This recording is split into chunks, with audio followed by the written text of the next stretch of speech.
ขึ้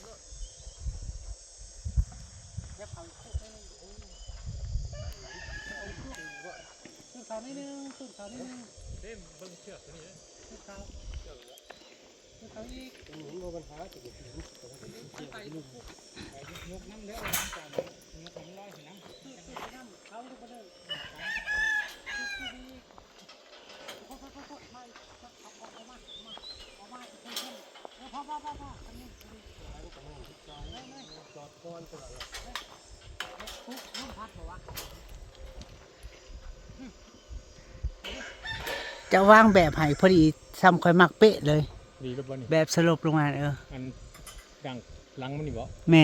มนความสูงว่าสิทามได้อยู่นะเขาเรียกมาพอดีพอใหญ่เราเห็ดพอดีเป๊ะเลยวะทีมงานเป็นว่าสูงต่อหลักล้าน3พี่น้องจากดินขึ้นไปจากข้านขึ้นไปหลังล้าน3สั้น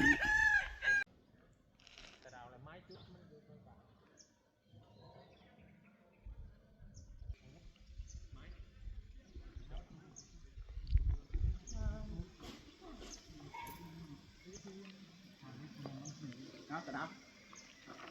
เจ็บดับ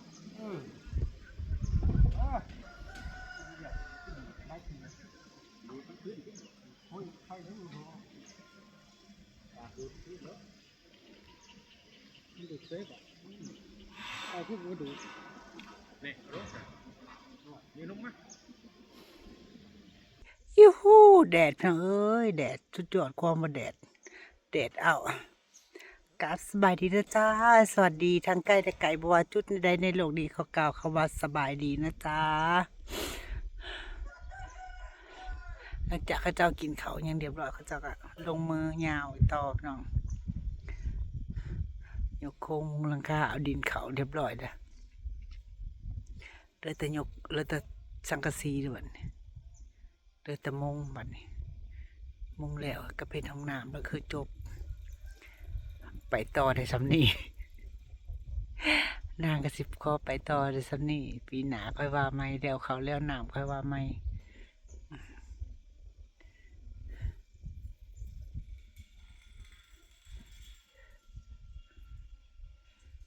ก็เฮ็ดต่ำก็เฮ็ดตามแบบที่นางให้ไปเด็กน้องหัวสูงต่ำ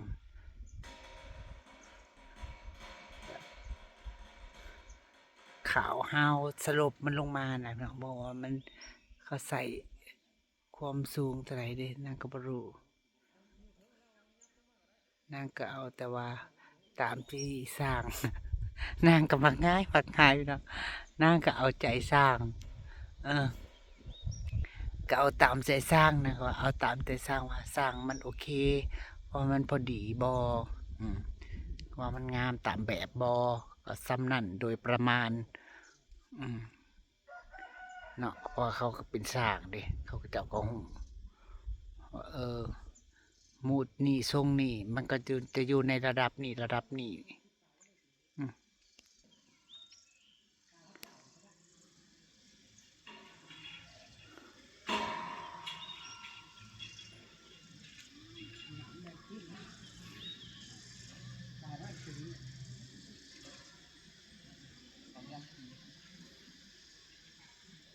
เสื่อมโลด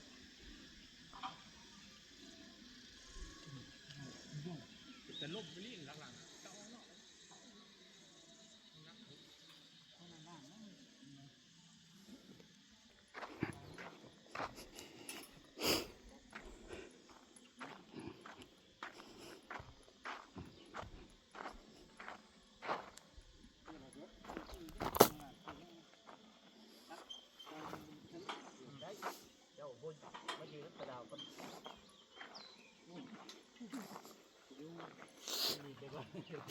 นี่ก็ที่คานออกมาเรียบร้อยแล้วเนาะ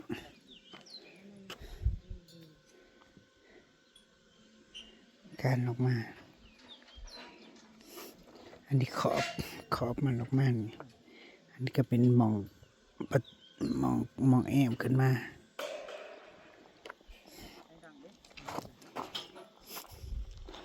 อันนี้ก็เป็นบันไดก็สิตั้งแต่พี่ละตั้งแต่มุมพี่ละ 1 ขัน 2 ขัน 3 ขันว่าไป ใส่ชุดแล้วแต้มไปที่บน เป็นห้องโถง3คูณบนเชือกไม้เชือกเมื่อกี้นะ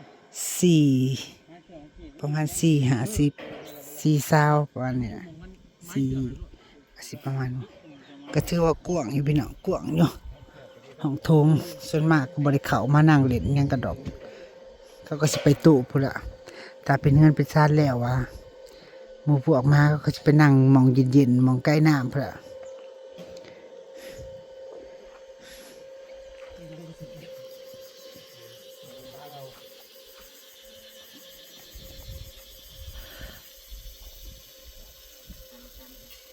ใส่ได้ตูดอ่ะเดี๋ยวนะได้มัดเบิ่งนะบ่หลังปีตัวหันดิดังหน่วยนึงอีก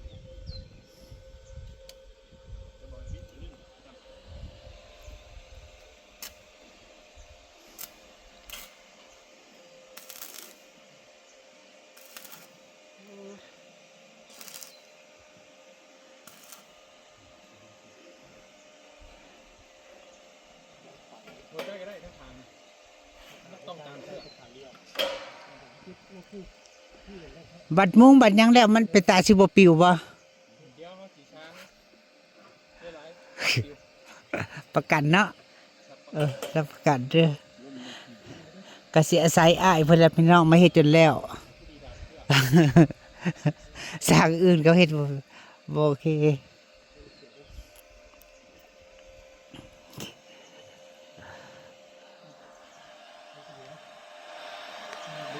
เขาก็แน่อยู่แน่ทั้งลุมทั้งล่าง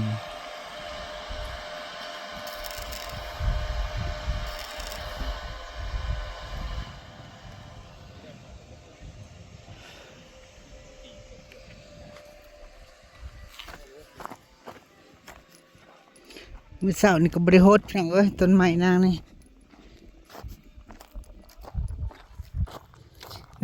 เมื่อคืนนางขุดกระบุกกระบ่ำเด้อพี่น้องขุดกระบุกกระบ่ำขุดแปเอาดินทรายนี่ดิดินทรายพุยนะดินทรายมาจากแม่น้ำโขงมาโรยข้างๆนางขุดเลิกเลยขุดเลิกอยู่เด้อพี่น้องขุดลงลึกอยู่นะรอบๆแล้วก็เอาดินมาลงแล้วก็เอาเพื่องมากบ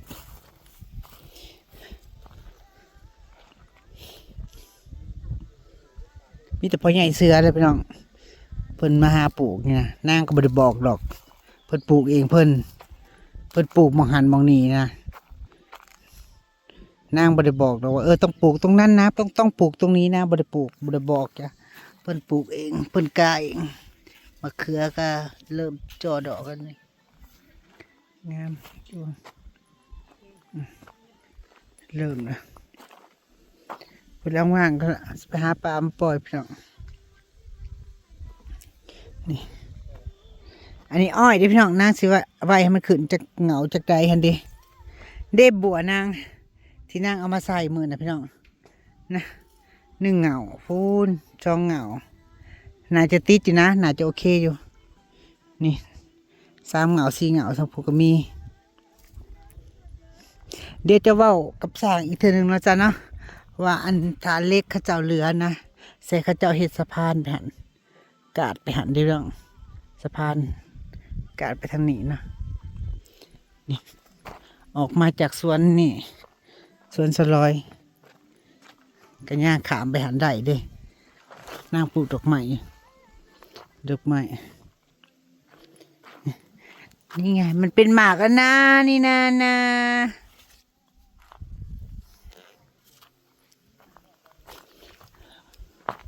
จุดเด่นนางพระเหล่ากอไผ่นี่จุดเด่น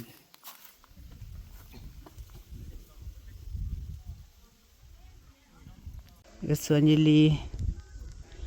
ต้นมะพร้าวนางเดี๋ยวตอนชื่อมานางเอาให้ยายลีมาปลูกต้นมันก็เลยใหญ่เลยยายลี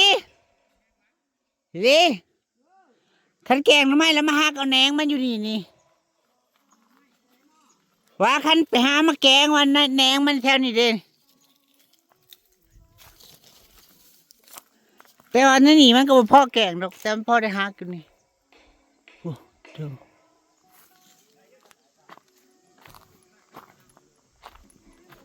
ูเต้นแหนงน้ำไม้บ่งน้ำไม้บ่งเจ้าที่เจ้าปลูกแหนงก็ออก2แหนงแล้วนี่อันนี้ก็อ้อยดิพี่น้องนางอ้อยมาปักไว้อย่ามันดับพันนี่นางก็เลยมาเสียไว้รัดไว้เกิดบ่ได้พี่น้องเกิดใหญ่บ่ได้นี่พอดีมันใหญ่ขึ้นมากพอดีบังข้างน้ำกระโบกดอกพี่น้องอ้อยมันโบกดอกใบมันบริลุนคือใบไม้แนวอื่น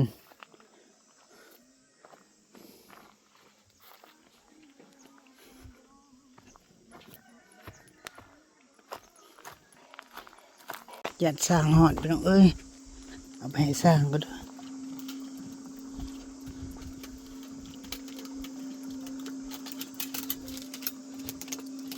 สร้างแล้วเอามาผูกให้ยันพวกนางห่อนสร้างยันพวกนางห่อนด้วยล่างถ้วยแล้วเพิ่นก็เอามานางก็ยันสร้างห่อนนางก็จะเอาไปบัดนี้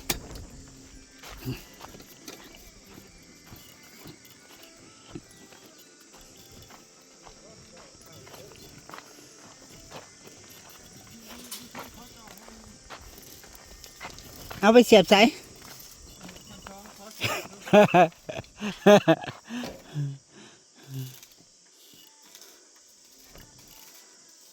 นางก็ไปสั่ง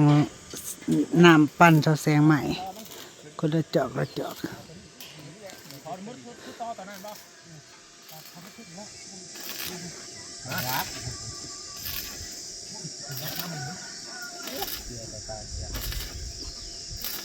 น่าเป็นตาเลยเจ้า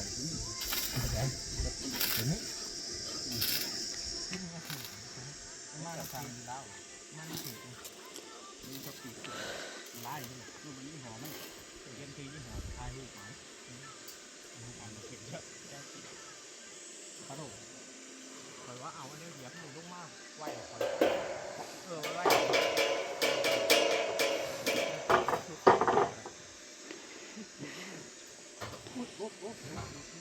ก็สิได้แต่เสากำลังค่ายแหละพี่น้อง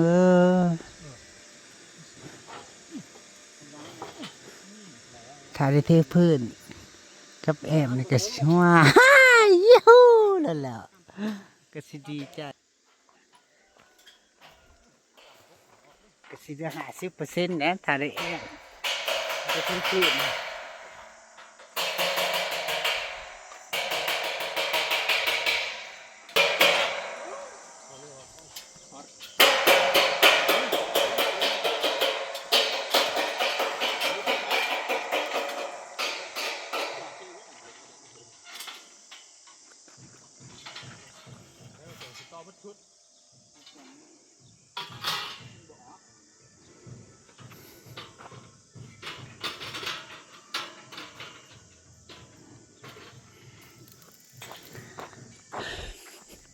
ไปสืบบ้านสวรรค์กันนะสืบเปิงบ้านสวรรค์กัน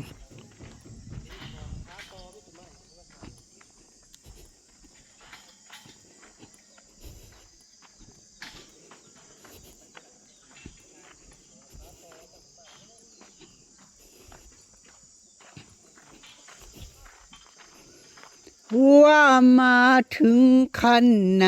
แล้วสาบแล้วเด้อสาบแล้วตอนนี้กำลังสาบรอบใน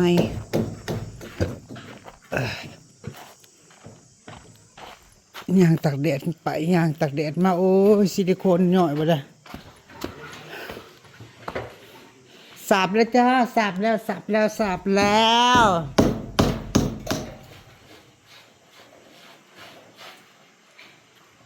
กำลังเห็ดขอบประตูห้องเช่าห้องน้ำห้องครัวสาบเรียบร้อยห้องนี้ก็สาบเรียบร้อยใกล้แล้วพี่น้องใกล้แล้วใกล้แล้วอันนี้ก็สาบเรียบร้อย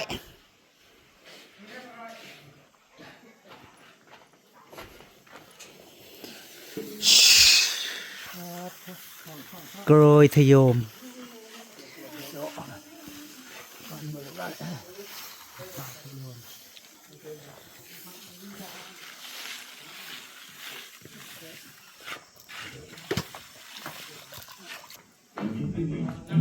เอาเมื่อแล้วขปุ่น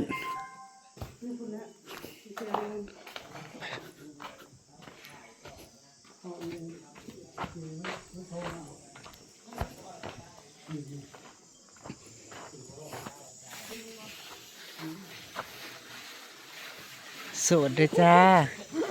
โสดครับปสิผมโสดครับ เมียเราครับ โอ้ยสิบอกให้ว่าโสดก็บอก เบิ่งนี้เบิ่งช่องเจ้า เอาสาสุนมากก็เบิ่งเป็นบ่ฮะ เบิ่ง เบิ่งเมียเพิ่นสิเบิ่งบ่แม่นคนไก่เนาะเฮือนตรงข้ามกันนี่เองนี่เฮือนอยู่นี่ เมียเบิ่งบ่ล่ะเมียติดตามเจ้าอยู่ล่ะน้องเขาของอันพุ่นน่ะพี่น้องอันน่ะเป็นอ้ายอันนั้นจะเป็นอ้ายลูกหนึงแล้วลูกหนึงใหญ่มากอาจสิเอาผัวลูกเพิ่นก็ได้ เอาเด็กผู้ชาย เอาอิหยังจะฮู้ได้จังได๋ว่าเขาใหญ่มากเขาสิเอาเมียจะฮู้อนาคตเขาติปัญญา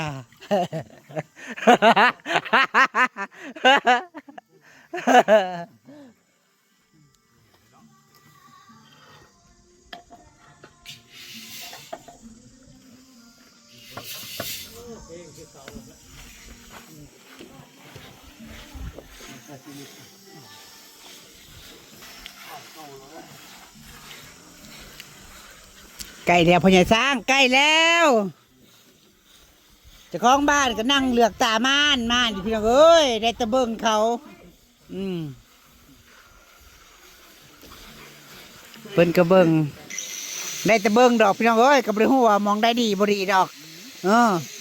เพราะว่าเพิ่นบ่ได้แม่นสร้างก็เฮ็ดเอาล่ะคือเอาห้ามเว้าห้ามปากมาเข็บตกลงจังว่ากันไหม